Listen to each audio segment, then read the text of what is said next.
Hello, and welcome to fall semester 2022. My name is Professor Margaret Hankinson. I am a professor of political science at UWM at Waukesha, and I will be your instructor this semester for American government and politics. So this is a short video designed to introduce you to what we're going to be learning about during the course of this semester.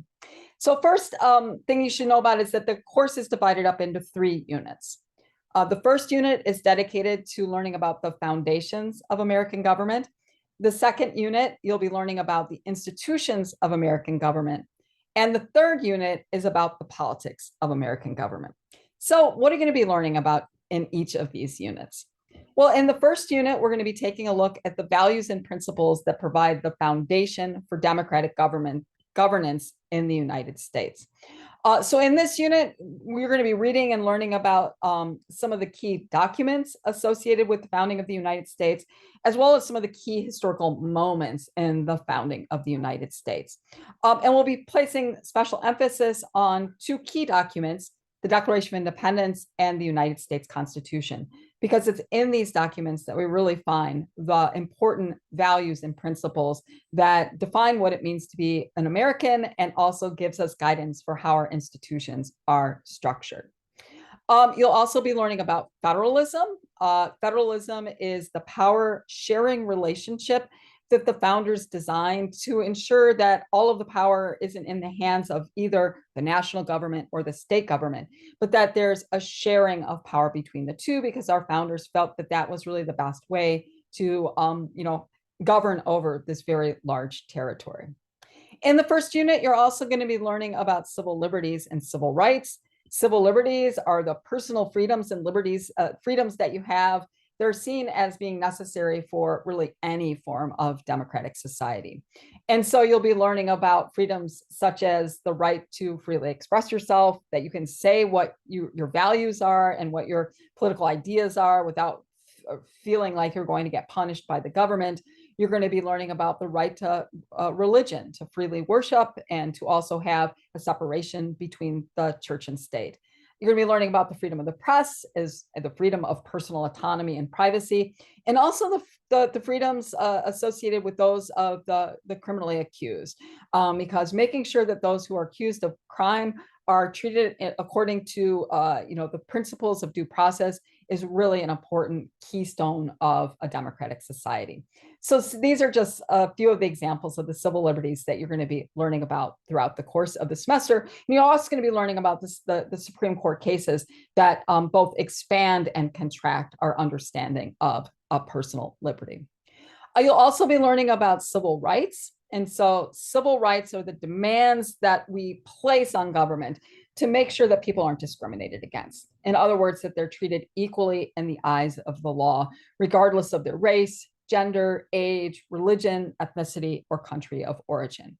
And so we're going to be learning about the long history in the United States of civil rights, and how civil rights have really expanded in the United States, but that we still have room to go in terms of making sure that people are treated equally in the eyes of the law. And so this first unit of the course really gives you and provides you with the foundation that you need to better understand the other units that are going to be following up. So Unit 2 is dedicated to learning about the actual institutions of American government. So in this section, you're going to be learning about the structures and processes of the federal institutions that govern over the United States. And so in this section, you're going to be learning about Congress, the federal lawmaking branch, and the two chambers of the United States Congress, the House of Representatives and the Senate. So you're going to be learning about how how Congress is organized, the rules and procedures of the federal lawmaking, and the roles that parties play in the federal lawmaking process. You'll also be learning about the federal executive branches, in particular, the American presidency and the federal bureaucracy. So while the legislative branch is the branch that makes laws, it's the executive branch that takes those laws and puts those into action, implements them, or executes them. In this section, we spend a lot of time examining the powers and duties of the presidency, the head of the executive branch, and particularly the role that the president plays in the lawmaking process, but also ensuring the safety and security of the United States and fostering good relationships with other nations. And then finally, we'll be taking a look at the third governmental institution of the United States, which is the federal courts. And we'll be placing special emphasis on the Supreme Court of the United States. So in this unit, you'll learn about the organization and power of the federal courts. You'll also be learning about the extremely important role that the Supreme Court plays in determining the constitutionality of law, an issue that's been front and center this summer in terms of some of the decisions that the Supreme Court made during the summer. The third and final unit of the course focuses on American politics. And so politics is really about sort of power, right? Politics is about the conflict that we engage in over who's going to lead us, how our government's going to be structured, and the policies that are going to be implemented by our government. And so politics is really engaging in the struggle to get power, to influence who gets elected, who leads our country, and the type of public policies that are enacted or not enacted. So, and the first thing you're going to be learning about in this unit is you'll be learning about political ideologies, such as liberalism and conservatism. Those are the two dominant ideologies in the United States. The reason that you're going to be learning about those two ideologies is because ideologies are values. They're basically political worldviews.